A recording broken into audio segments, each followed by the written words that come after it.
কি ব্যাপার ভাবছেন কি ভিডিও করতে এসে হঠাৎ করে কি আমার ঘুম পেয়ে গেল এরকম কোনো ব্যাপার? দেখুন, আপনি যদি কাজ করতে করতে অফিসে দুপুরবেলা খাওয়ার পর একটু অর্ধেক টুক করে ঘুমিয়ে পড়েন, হয়তো ঘুম থেকে ওঠার পর আপনি চারিদিক দেখেন আর ভাবেন যে বস বা টিম লিডার তারা দেখে নিল না তো। আচ্ছা, তারা যদি দেখে নেয় তাহলে আপনার হাইস্ট ওয়েস্ট কী হবে? চাকরিটা চলে যাবে। কিন্তু আমি যদি বলি যে আপনার কাজে আপনি যদি ঘুমিয়ে পড়েন তাহলে আপনার মৃত্যু পর্যন্ত হতে পারে। তো আজকের এমন এক সিরিয়াল কিলারের ঘটনা আমি আপনাদেরকে বলবো, যে সিরিয়াল কিলার তাকে মারে যে কাজ করতে এসে ঘুমিয়ে পড়ে। ঘটনাটা ভারতের মধ্যপ্রদেশের সাগর ডিস্ট্রিক্টে। এইখানে 1 মে 2022 একটা ফ্যাক্টরিতে কাজবাজ চলছে। সেই ফ্যাক্টরির পাশেই একটা ব্রিজ মতন আছে, ব্রিজটা তৈরি হচ্ছে। এবার সেই ফ্যাক্টরিতে একটা সিকিউরিটি গার্ড আছে। ফ্যাক্টরিতে নাইট শিফট নেই, তো ফ্যাক্টরি রীতিমতন বন্ধ, কেউ নেই, চারিদিকে নির্জন, জায়গাটা মোটামুটি সেফ। তো সেই কারণে সেইখানকার যে সিকিউরিটি গার্ড আছে, যার নাম হচ্ছে উত্তম রজক, সে মোটামুটি রাত্রেবেলা 1টা কি 2টো বাজলেই টুক করে ঘুমিয়ে পড়ে। তার সেই শান্তির ঘুমটা সারা জীবনের জন্য তার জীবনে একটা চরম নিস্তব্ধ শান্তি এনে দেবে। সেটা কি? 1 মের পরের দিন 2 মে 2022 ওই ফ্যাক্টরির পাশেই যেখানে ব্রিজটা তৈরি হচ্ছিল তার তলায় একটা লাশ পাওয়া যায়। লাশটা কার ছিল? লাশটা ছিল উত্তম রজকের। কিন্তু পুলিশ যখন তদন্ত করতে আসে, এসে একটা জিনিস অদ্ভুতভাবে দেখে যে মার্ডার উইপন দিয়ে তাকে মারা হয়েছে সেটা হচ্ছে লোহার রড, সেটা দিয়ে তাকে মাথায় আঘাত করা হয়েছে, সেইটা রক্তমাখা অবস্থায় তার পাশেই পড়ে আছে। এই উত্তম রজকের যে ফোন ছিল সেই ফোনটা গায়েব। মোস্ট প্রবাবলি এই উত্তম রজককে মারা হয়েছে হয়তো ফোন চুরির জন্য, পুলিশ প্রথমে এটা ভাবে। কিন্তু এইখানে আরও একটা অদ্ভুত ব্যাপার, সেটা কি? এই উত্তম রজককে মারা হয়েছে, মারার পর তার পায়ের থেকে একটা জুতো খুলে তার মুখের উপর রেখে দেওয়া হয়েছে। এবং এই জিনিসটা পুলিশকে একটু হলেও ভাবাচ্ছিল। কিন্তু পুলিশ এইসব লো ক্লাস ক্রাইমে খুব একটা মাথা ঘামায় না। আলটিমেটলি কোনো মিনিস্টার মারা যায়নি, কোনো বড় ঘরের সুন্দরী মেয়ে মারা যায়নি, তো সেহেতু এত চিন্তা কিসের আছে? 2-4 দিন একটা তদন্ত দেখানো হয়, তারপর কেসটাকে ওই যথারীতি তাকে রেখে দেওয়া হয় ধুলো পড়ার জন্য। কিন্তু এই কেসটা আবার রিওপেন হতে চলেছে।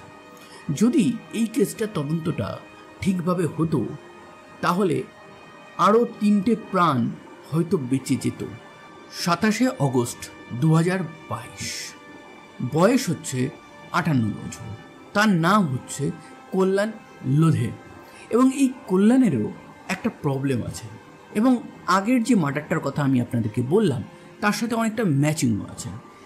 এই যে জায়গায়, যে ফ্যাক্টরিতে সে সিকিউরিটি গার্ডের চাকরি করে, সেখানে সে নাইট শিফটে কাজ করছে। কারখানাতে কেউ নেই, খালি হয়ে গেছে, চারিদিক নিস্তব্ধ, ফাঁকা টাকা জায়গা, ক্রাইম তো এরকম হয় না। তো সেই কারণে এই কল্যাণ 12টা-1টার পরেই মোটামুটি সে ঘুমিয়ে পড়ে। আশেপাশে যে ফ্যাক্টরি ছিল সেই ফ্যাক্টরির সিকিউরিটি গার্ডরা তাকে লাস্ট দেখেছে 1:30টার সময়। 1:30টার পর তাকে আর কেউ দেখতে পায়নি। পরের দিন সকালবেলা সবাই অবাক হয়ে যায়, ওই কারখানার চত্বরেই একটা ইট পড়ে আছে, তাও আবার রক্তমাখা ইট, এবং পাশেই পড়ে আছে এই সিকিউরিটি গার্ড কল্যাণের লাশ।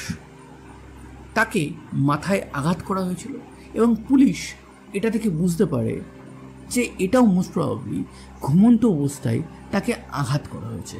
আগেরটাও ঘুমন্ত অবস্থায় আঘাত, এটাও ঘুমন্ত অবস্থায় আঘাত। মোবাইল নেই। দ্বিতীয়ত, এই কল্যাণের 1 পায়ের জুতো তার মুখের উপর রাখা। এবার পুলিশ আগের যে কেস আছে সেই কেসটার সাথে কোনোভাবে যদি কানেক্ট করতো তাহলে নেক্সট 2টো মার্ডার যেটা হতে চলেছে সেটা হয়তো আর হতো না। কিন্তু পুলিশ যেহেতু এগুলো লো প্রোফাইল কেস, খুব একটা এগুলো নিয়ে নিউজ পেপারে আলোচনাও হয় না, সেহেতু পুলিশও ওই দায় সারা একটা কাজ করেছে। এবং আগের যে কেসটা হয়েছিল সেটা সাগার ডিস্ট্রিক্টে যে জায়গায় হয়েছিল, যে থানায় হয়েছিল, সেই থানা থেকে এই সাগার ডিস্ট্রিক্টে যে কেসটা বর্তমানে হয়েছে 27 আগস্ট, তার প্রায় দূরত্ব আছে 50 কিলোমিটার। এই কারণে পুলিশ আর রিলেটও করে দেখেনি। কিন্তু এইবার আস্তে আস্তে কেসগুলোকে রিলেট হবে। 27 আগস্ট এই কল্যাণের মার্ডার হয়, 28 আগস্ট তার লাশটা পাওয়া যায়। এরপর আসে 29 আগস্ট 2022। শঙ্কর দয়াল দুবে, বয়স হচ্ছে 56 বছর, পেশা কি? Security guard. এই সিকিউরিটি গার্ডেরও একটা প্রবলেম আছে, সে খুব তাড়াতাড়ি ঘুমিয়ে পড়ে। ওই চেয়ারে বসেই, মানে সিকিউরিটি গার্ডের যে চেয়ার আছে সেইখানে বসেই সে চুপচাপ তার ঘুমটা পূরণ করে নেয়। রাত্রেবেলা ওই 1টা কি 2টো বাজে, তার সাথে এমন কিছু ঘটে, তারপর সে আর পরের দিনের সূর্য ওঠাটা দেখেনি। পরের দিন সকালবেলায় যখন ফ্যাক্টরির অন্যান্য ওয়ার্কাররা কাজে আসে, তখন দেখে যে ওই ফ্যাক্টরি গেটের পাশেই একটা রক্তমাখা লাঠি এবং তার পাশেই এই শঙ্কর দয়াল দুবের লাশ পড়ে আছে। এবং সেই লাশে একটা কমন জিনিস আগের 2টো মার্ডারের সাথে একদম ম্যাচ খেয়ে যাচ্ছে। পুলিশ কিন্তু এইবার একটু হলেও নড়ে চড়ে বসবে, তার কারণ 27 আগস্ট যে কল্যাণ, যে সিকিউরিটি গার্ডের মার্ডার হয়েছে, সেই ফ্যাক্টরির থেকে এই ফ্যাক্টরির ডিস্টেন্স মাত্র 1 কিলোমিটার। তো সেহেতু সেইখানকার মানুষরা রীতিমতন ভয় পেতে শুরু করেছে খবরটা যেই বাইরে বেরিয়েছে। এইখানে এই শঙ্কর দয়াল দুবের যে ফোনটা, সেই ফোনটা গায়েব। তাকে পিছন থেকে মাথায় আঘাত করা হয়েছে, লাঠি পড়ে আছে, মানে যে মার্ডার উইপেন সেটা ওখানে পড়ে আছে। এবং তার সাথে সাথে এই শঙ্কর দয়াল দুবের এক পায়ের চটি তারই মুখের উপর দেওয়া আছে। এইবার পুলিশ কিন্তু এই 2টো কেসকে একদম রিলেট করে ফেলে, তার কারণ দূরত্ব বেশি। পুলিশ এইবার একটু অ্যাক্টিভলি কাজ করে। তারা দেখতে থাকে যে এই রকম আগে কি কোনো কেস হয়েছে। সমস্ত থানায় তারা রিপোর্ট পাঠিয়ে দেয় এবং সেই রিপোর্টের মারফতে তাদের কাছে খবর আসে যে 1 মে 2022 ওই এরিয়া থেকে প্রায় 50 কিলোমিটার দূরে সাগার ডিস্ট্রিক্টেই উত্তম রাজাক বলে এক সিকিউরিটি গার্ডের সেম সিমটমসে, সেমভাবে, সেম সময়ে মৃত্যু হয়। আস্তে আস্তে এই সাগার ডিস্ট্রিক্টের মানুষরা বুঝতে পারে যে রাস্তায় একটা খোলা সিরিয়াল কিলার আছে। পুলিশ তাকে ধরার একবারও চেষ্টা করেনি এবং এই নিয়ে জনমানুষের বেশ বিক্ষোভ ছড়িয়ে পড়ে। এর মাঝেই মধ্যপ্রদেশের সেই সময়কার হোম মিনিস্টার নরোত্তম সিং, সেও স্টেটমেন্ট দেয়। সে বলে এই সিরিয়াল কিলারকে খুব তাড়াতাড়ি ধরা হবে। এরপর চলে আসে 30 আগস্ট 2022। সাগার ডিস্ট্রিক্ট থেকে প্রায় 160 কিলোমিটার দূরে ভোপাল শহর। এই ভোপাল শহরে মঙ্গল বলে এক সিকিউরিটি গার্ড আছে। এই সিকিউরিটি গার্ডেরও ঘুমের একটা প্রবলেম আছে। সে যখনই কাজ করতে আসে তখনই তার ঘুম পেয়ে যায়। তার ঘুমের কোটাটা সে পাহারা না দিয়ে ওইখানেই ঘুমিয়ে কাটিয়ে দেয়। কিন্তু এইবারের ঘুমটা তার শেষ ঘুম হতে চলেছিল।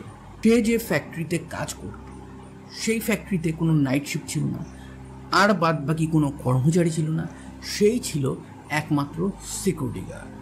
ফ্যাক্টরিটার রাউন্ড মেরে এসে চুপচাপ চেয়ারে বসে ঘুমোচ্ছে, তখনই তার মাথায় কেউ একটা লোহার রড দিয়ে আঘাত করে এবং এক আঘাতেই তার কাজ শেষ হয়ে যায়। পরের দিন সকালবেলা ওই ফ্যাক্টরির কর্মচারীরা যখন আসে তখন তার লাশ এবং তাকে যে হাতিয়ার দিয়ে মারা হয়েছিল সেটা ওখানে পড়ে থাকতে দেখে। পুলিশ আসে। পুলিশ এসে চমকে যায়, তার কারণ এই যে ফ্যাক্টরিটা ছিল না, সেই ফ্যাক্টরি এবং সাগারে যে মার্ডার হয়েছে সেখানেও যে সিকিউরিটি গার্ড ছিল, সিমটমস সমস্ত কিছু এক। এখানেও ফোন গায়েব। তার সাথে সাথে এই মঙ্গলের একটা পায়ের জুতো তার মুখের উপর দেওয়া।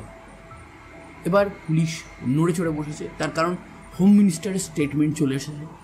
পুলিশ খোঁজার যথারীতি চেষ্টা করছে, কিন্তু বর্তমানে তাদের কাছে কোনো ক্লু নেই।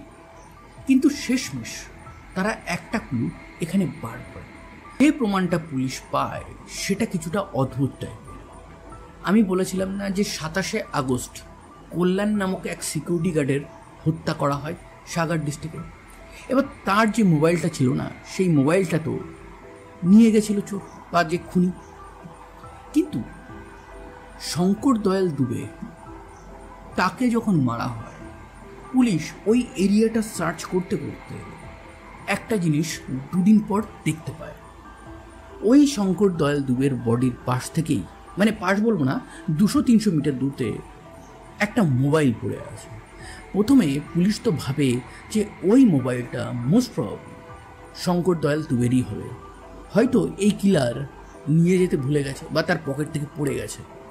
কিন্তু পরে এই শঙ্কর দয়াল দুবের ফ্যামিলি বলে যে না, ওটা তার মোবাইল ছিল না। তখন পুলিশের সন্দেহ হয়। পুলিশ ওই ফোনটা ওপেন করে এবং ওপেন করে দেখতে পায় ওই মোবাইলটা কার।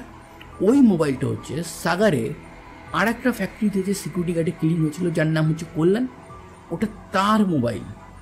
তার মানে কি, পুলিশ এইবার ক্লিয়ারলি এই যে 4টে মার্ডার হয়েছে, সেই 4টে মার্ডার কিন্তু একদম রিলেট করে ফেলে। এবং রিলেট করার পর তারা এবার দেখতে থাকে যে আশেপাশে কোথাও কি কোনো সিসিটিভি ফুটেজ আছে, যেটা দেখে আমরা কোনোভাবে কোনো কিছু আইডেন্টিফাই করতে পারবো। 29শে আগস্ট যখন শঙ্কর দয়াল দুবেকে মারা হয়, তার পাশেই একটা কলেজ ছিল, মানে ফ্যাক্টরির পাশেই একটা college, arts and commerce college. সেই আর্টস অ্যান্ড কমার্স কলেজে একটা সিসিটিভি ছিল এবং সেই সিসিটিভিতে একটা অদ্ভুত জিনিস পুলিশ দেখতে পায়।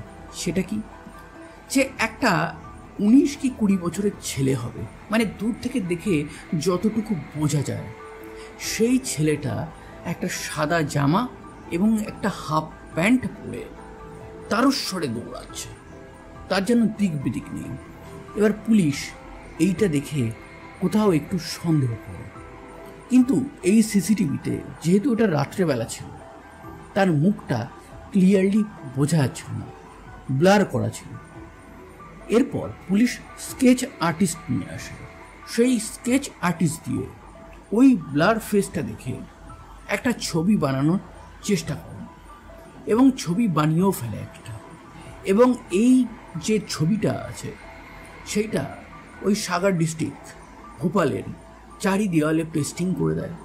সমস্ত সিভিল সোসাইটিকে এই যে পোস্টারটা আছে সেই পোস্টারটা লাগাতে হেল্প করতে বলা হয়। নিউজ রিপোর্টারদের এই পোস্টারটা দিয়ে দেওয়া হয় যাতে তারা তাদের নিউজ পেপারে, খবরের চ্যানেলে এটা দেখায় এবং তাকে যেন আইডেন্টিফাই করা যায়। কিন্তু কোনোভাবে এখনও কিন্তু পুলিশের কাছে সেই সিরিয়াল কিলার ধরা পড়েনি। ভোপালের মানুষ, সাগর ডিস্ট্রিক্টের মানুষ, ইভেন পুরো মধ্যপ্রদেশের মানুষই কোথাও যেন একটা ভয়ে আছে। তারা রীতিমতন ঘুমাতে ভয় পাচ্ছে যে যদি ঘুমাই আর ঘুমানোর পরেই যদি সিরিয়াল কিলার এসে মেরে দেয়। 31শে অগস্ট 2022, লাস্ট 72 ঘন্টায় 3টে খুন হয়েছে। পুলিশের উপর প্রচণ্ড চাপ। পুলিশ যে কটা সিকিউরিটি গার্ড, তাদের যে মার্ডার হয়েছে, তাদের ফোনগুলো তো এই সিরিয়াল কিলার নিয়ে গেছে, কিন্তু একমাত্র একজনের ফোনই পাওয়া গেছে, সেটা কি কল্যাণী। কিন্তু এইবার যে শঙ্কর দয়াল দুবের কথা আমি বলেছিলাম, যার মৃত্যু হয়েছে 29 আগস্টে, তার যে মোবাইলটা আছে, তার মোবাইলটা হঠাৎ করেই এই 31 অগস্ট সকালবেলা একবার অন হয় 15 কি 20 মিনিটের জন্য। এবং সেই মোমেন্টটাই পুলিশের কাছে যথেষ্ট ছিল ওই ফোনের লোকেশনটা ট্র্যাক করার জন্য। পুলিশ লোকেশন ট্র্যাক করে এবং 6 ঘন্টার মধ্যে ঘুমালে যে সিরিয়াল কিলার আপনাকে মেরে ফেলবে, সেই সিরিয়াল কিলার ধরা পড়ে যায়। বয়স হচ্ছে মাত্র 19 এবং নাম হচ্ছে শিবপ্রসাদ ধ্রুব। দেখে তাকে একদম নর্মাল ভোলাবেলা একটা 19 বছরের ছেলে মনে হবে, কিন্তু তার মাথায় এত পাকামি চলছে সেটা পুলিশও প্রথমে বুঝতে পারেনি। পুলিশ তাকে কাস্টাডিতে নিয়ে জিজ্ঞাসাবাদ শুরু করে। তাকে প্রথম কোশ্চেনই করা হয়, আচ্ছা তুমি কেন এই সিকিউরিটি গার্ডগুলোকে মারছো? তারা ঘুমাচ্ছে বলে, তারা অন ডিউটি ঘুমাচ্ছে তাই তাদেরকে মারছো? তখন এই শিবপ্রসাদ ধ্রুব বলে যে না না, আমার ঠিক ওই রকম কোনো ব্যাপার ছিল না, আমার জাস্ট ইচ্ছা হয়েছে তাই মেরে দিয়েছি। এরপর পুলিশ তাকে একটু ট্রিটমেন্ট দেয় এবং ট্রিটমেন্ট দেওয়ার পর তাকে যখন জিজ্ঞাসা করা হয় যে বল কেন মেরেছিস, তখন সে আসল কথাটা বলে। সে বলে যে আমি ফেমাস হতে চাই। মানে বুঝতে পারছেন সমাজের অবস্থাটা কোথায়? কোনো একটা মানুষ আরও 4টে মানুষকে, নিরীহ মানুষকে মেরে ফেমাস হতে চায়। ওয়াও ওয়াও, এই হচ্ছে কলিযুগ। তো তারপর সে আরও একটা অদ্ভুত জিনিস বলে। 2022 এপ্রিল মাসে কেজিএফ রিলিজ হয়েছিল এবং কেজিএফ ইয়াশের যে রোলটা ছিল সেই রোলটা দেখে এই শিবপ্রসাদ ধ্রুব প্রচণ্ড ইন্সপায়ার্ড ছিল। সে কেজিএফের রকি ভাই হতে চেয়েছিল এবং সে বলে যে এর পরে আমার নেক্সট টার্গেট ছিল পুলিশ অফিসার। তারপর তাকে যখন তদন্ত করে পুলিশের যে জিপ গাড়ি আছে তাতে তোলা হচ্ছে, তখন সে রীতিমতন তার মুখটা পুরো পেঁচানো একটা সাদা কাপড়ে, চোখ দুটো দেখা যাচ্ছে, চোখ দুটো একদম ধূর্ত শয়তানের মতন। সে এরকম একটা ভিক্টরি সাইন দিচ্ছে এবং সে হাসছে এবং হাসতে হাসতে রিপোর্টারদেরকে বলছে যে আজকে রাতেও একটাকে আমি মেরেছি। মানে কতটা ভয়ঙ্কর এবং কতটা নৃশংস মানুষ এই পৃথিবীতে থাকতে পারে সেটা শিবপ্রসাদ ধ্রুব বুঝিয়ে দিল। কোর্টে এবার ট্রায়াল শুরু হয়। নেক্সট 2 বছর ধরে তার ট্রায়াল চলতে থাকে। যখন ট্রায়াল চলছিল তখন তো সে জেলে ছিল, কিন্তু জেলে থাকাকালীন বাকি যে কয়েদিরা আছে তারা পর্যন্ত একে রীতিমতন ভয় পাচ্ছিল, এর কাছে থাকতে চাইছিল না। এই কারণে একে একটা আলাদা সেলে রাখা হয়েছিল, সমস্ত কিছু এর একটা আলাদাভাবে রাখা হয়েছিল। এবং জেলের মধ্যে এ নাকি এবার পড়াশুনো শুরু করেছে। অদ্ভুত ব্যাপার, বাইরে যদি একটু শিক্ষা পেতে তাহলে এই কাজটা আর করতে না। তো যাই হোক, শিক্ষায় আর কি দোষ দেব। এই শিবপ্রসাদের মাকে যখন তার ছেলের ক্রাইমের ব্যাপারে বলা হয় তখন সে বলে যে আমার ছেলে একটা ভ্যাম্পায়ার, সে রক্ত চুষে খায়, এই রকম ছেলে আমার চাই না। আমার ছেলেকে কালা পানির জেলে পাঠিয়ে দাও। মানে ব্রিটিশ আমলে হতো না যে দ্বীপান্তরে জেলে পাঠাতো, কালা পানির জেল আন্দামানে পাঠিয়ে দিত স্বাধীনতা সংগ্রামীদের, তো সেইখানে একটা নৃশংসভাবে তাকে শাস্তি দাও। 2024 ভার্ডিক্ট আসে, লোয়ার কোর্ট তাকে আজীবন কারাবাস দেয়, সে মৃত্যুর পর্যন্ত জেলে থাকবে। এবং কোর্ট বলে যে একটা শিশু এবং একটা ঘুমন্ত মানুষ তারা একই থাকে, তাদেরকে হার্ম করতে খুব সহজ, তাদের কাছে প্রোটেক্ট করার কিছু থাকে না। তো এই কারণে তাকে আজীবন কারাবাস দেওয়া হয়েছে এবং তার সাথে সাথে সে কোনোদিনও ওই জেল থেকে না পাবে বেইল, না পারবে বেরোতে। তো এই ছিল আজকের রিয়েল লাইফ একটা সিরিয়াল কিলারের ঘটনা। তো আজকের এই ঘটনা যদি আপনাদের ভালো লাগে এবং এই রকম ঘটনা যদি সপ্তাহে 4 দিন শুনতে চান তাহলে আমার চ্যানেলটাকে সাবস্ক্রাইব করুন এবং আজকের ভিডিওটা ভালো লাগলে একটা লাইক করুন, একটা কমেন্ট করুন এবং বন্ধুদের গ্রুপে শেয়ার করে দিন। ধন্যবাদ, আবার দেখা।